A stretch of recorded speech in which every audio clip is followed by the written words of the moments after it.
Hello everyone, জ্ঞানজ্যোতি coaching সেন্টারের পক্ষ থেকে তোমাদের সকলকে জানাই আরও একবার স্বাগত। আজকের ক্লাসে আলোচনার বিষয় হচ্ছে দশম শ্রেণীর ইতিহাসের চতুর্থ অধ্যায় থেকে 1857 সালের মহাবিদ্রোহের পেছনের যে অর্থনৈতিক কারণগুলি ছিল সেটা নিয়ে কিন্তু আলোচনা করব। ঠিক আছে, আচ্ছা দেখো, এই যে 1857 সালে যে মহাবিদ্রোহটা হয়েছিল এটার পেছনে বেশ কিছু কারণ লক্ষ্য করা যায়, যার মধ্যে কিন্তু অর্থনৈতিক কারণও কিন্তু একটা অন্যতম কারণ ছিল।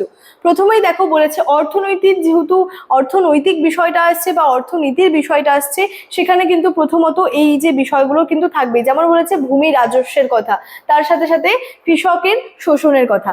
দেখো এখানে বলেছে যে কঠোর রাজস্ব ব্যবস্থা, অর্থাৎ এটা কিন্তু এই মহাবিদ্রোহটা কিন্তু হঠাৎ করে কিন্তু সংগঠিত হয়ে যায়নি।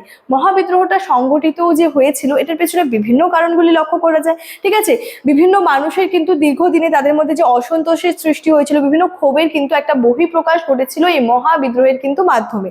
তাহলে এই যে মহাবিদ্রোহটা হচ্ছে, এই মহাবিদ্রোহের মধ্যে কি হচ্ছে, অর্থনৈতিক বিভিন্ন কারণ ছিল। প্রথমেই বলেছি দেখো কঠোর রাজস্ব ব্যবস্থা, এই যে চিরস্থায়ী বন্দোবস্ত, রায়তওয়ারি বন্দোবস্ত, মহলবাড়ি বন্দোবস্ত বা ব্যবস্থা, এগুলোর মাধ্যমে কৃষকদের উপর কি হচ্ছে, অতিরিক্ত পরিমাণে কিন্তু করটা চাপানো হচ্ছে। তারপরে মহাজনদের শোষণ, অর্থাৎ অনাবৃষ্টি বা খরার সময় কর আর কি মাফ না করায় কিন্তু কৃষকরা মহাজনপদের ঋণের জালে আর কি কিন্তু আটকে পড়ছে।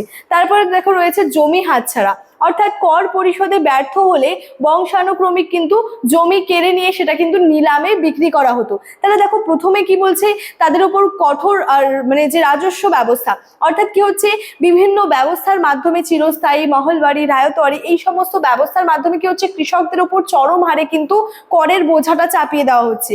তারপরে কোনো সময় যদি কোনো প্রাকৃতিক দুর্যোগ ঘটে, যেমন খরা হয় বা বন্যা হয়, তার ফলে কিন্তু অনাবৃষ্টি বা খরার সময় কিন্তু কি হচ্ছে, তাদের উপর যে করটা সেটা কিন্তু একটুও ছাড় দেওয়া হয় না। ঠিক আছে, তাহলে সেই ফলে কি হচ্ছে, কৃষকরা কিন্তু যে মহাজনদের কিন্তু ঋণের জালে কৃষকরা আটকে পড়ছে।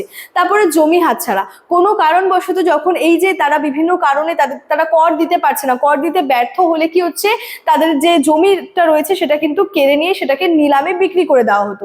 তারপরে রয়েছে দেশীয় কুটির শিল্প এবং তাঁতিদের ধ্বংস, অর্থাৎ শিল্প বিপ্লবের প্রভাব।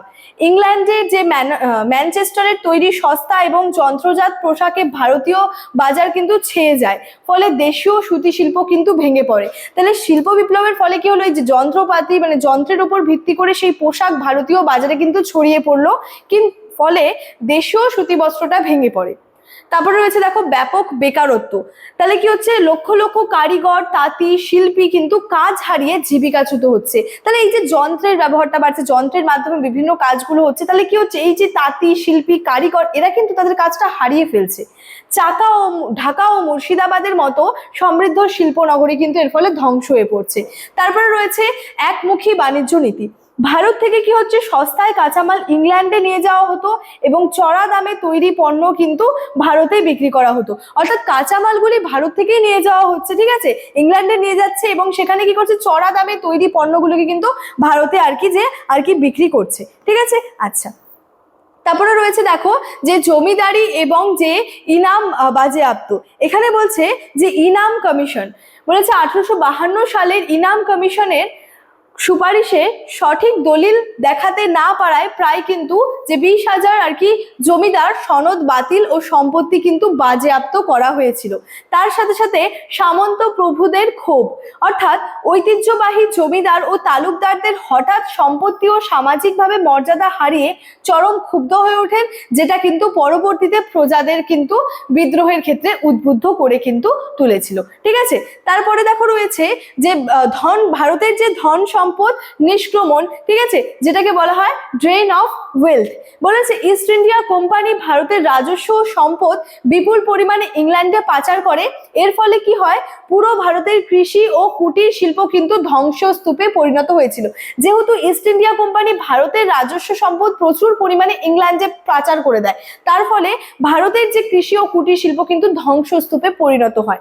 শেষে বলা যায় এই সার্বিক অর্থনৈতিক শোষণের ফলে কৃষক, কারিগর, জমিদারদের যে পুঞ্জীভূত ক্ষোভের সৃষ্টি হয়েছিল, সেটাই কিন্তু 1857 সালের মহাবিদ্রোহে অগ্নিশিখার কিন্তু একটা রূপ নিয়েছিল। তাহলে দেখো মহাবিদ্রোহ সংগঠিত হওয়ার পেছনে বিভিন্ন যে অর্থনৈতিক কারণগুলি রয়েছে সেটা নিয়ে কিন্তু সংক্ষেপের মাধ্যমে আজকের এই ক্লাসের মধ্যে দিয়ে তোমাদের সঙ্গে কিন্তু আলোচনা করলাম। ক্লাসটি শেষ করার আগে তোমাদেরকে একটা ছোট্ট ইনফরমেশন দিয়ে রাখি, তোমরা যারা ভাবছো আমাদের কাছে অনলাইনে পড়বে এবং তার সাথে সাথে নোটস নেবে, তারা আমাদের সেন্টারে অফিসিয়াল দুটো হেল্পলাইন নাম্বারে কিন্তু কন্ট্যাক্ট করে নিয়ে নিতে পারো। চলো আজকের ক্লাস এতটাই, দেখা হচ্ছে পরবর্তী ক্লাসে। Thank you.